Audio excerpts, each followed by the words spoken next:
What's up, YouTube? Kanu back here again for another video. Today we're going to be checking out the F-22. Too dangerous to share the world. I had to look at the title. I'm going to be honest, I did not remember it. Without further ado, let's get into it. If I told you the most advanced fighter jet ever Damn, built I need one of is those. you've Hook me up. probably never seen in action. A jet so powerful, so stealthy, so untouchable, even America's closest allies weren't allowed to buy it. This is we the don't let story other of people the buy it? F-22 Raptor, the warplane that could dominate the skies, but was grounded by politics, secrecy. Let me pause this real quick. Didn't China, if I'm not, mistaken, didn't China just make something that was like even better than this? I don't know. I think that was the and case. timing. Because the F-22's been out for a little bit, I'm pretty sure. So why did the U.S. build the ultimate fighter and then lock it away forever? The F-22 Oh, that's cool. Look at that Raptor skin. wasn't just another aircraft. It was a revolution in air combat.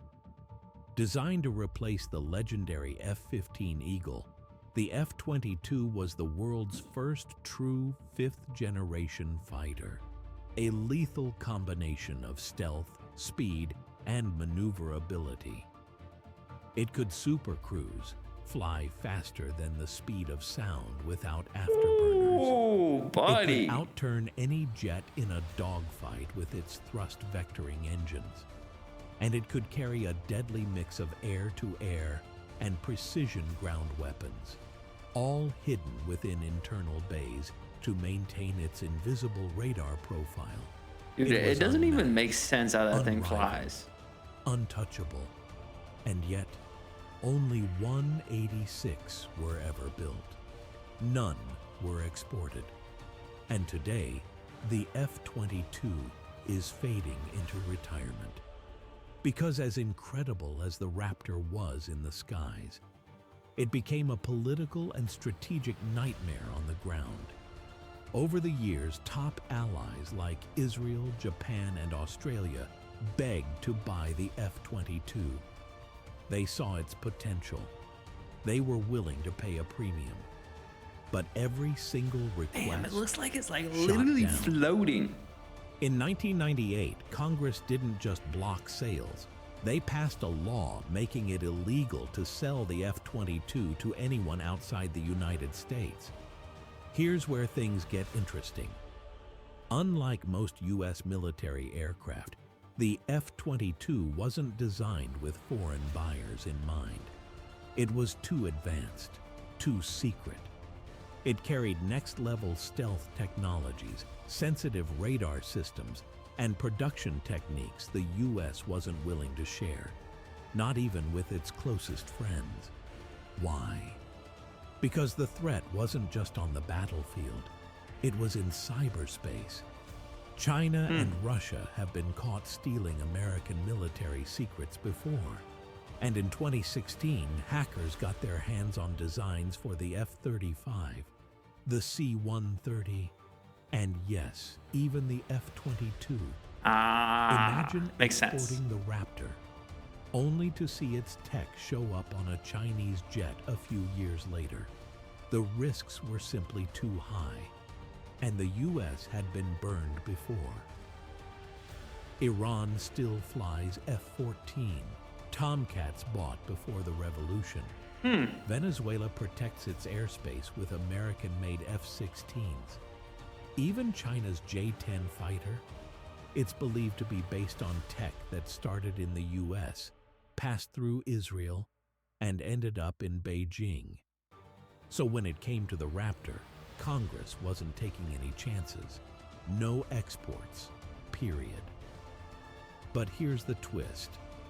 The Pentagon did quietly explore the idea of selling a version of the F-22 abroad. According to documents obtained via the Freedom of Information Act, multiple Air Force offices ran feasibility studies. They imagined a slightly downgraded export version, but in the end, Congress never approved the funding. And while the F-22 remained imagine grounded in fighting that, secrecy, like the at war, spotlight shifted to and you know another you jet, made it. the F-35. The F-35 was cheaper, more versatile, and designed for global partners from day one. It became the international stealth fighter, while the Raptor remained America's lone wolf. And ironically, the Raptor went at the wrong time. While it was built to dominate peer adversaries in high-tech aerial warfare, it arrived in the middle of low-tech wars in Iraq and Afghanistan, conflicts where stealth fighters had little use. Instead of air superiority, the military needed surveillance drones, precision strikes, and counterinsurgency tools. The Raptor's unique strengths, its super cruise, its dogfighting dominance, weren't relevant in these wars. It was a Ferrari. I mean, that kind of makes during sense, a to be honest. bicycle race. As priorities shifted, funding dried up. The original plan called for over 750 Raptors, but only 186 were made. And today, only a fraction are mission ready. Every flight wears them down. Spare parts are limited. And the production line? It's long gone, dismantled to make room for the F-35. So now the F-22, once the pride of American air dominance, is quietly being phased out.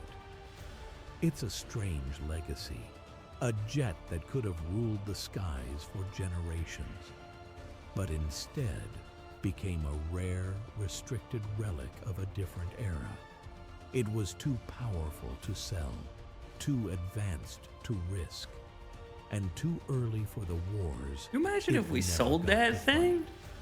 Oh This my is the God, story it'd be of the terrifying. F-22 Raptor, a fighter born to soar, but destined to stay grounded. The greatest warplane the world never. That's got to be at McCarran out in Vegas. I can tell from the background.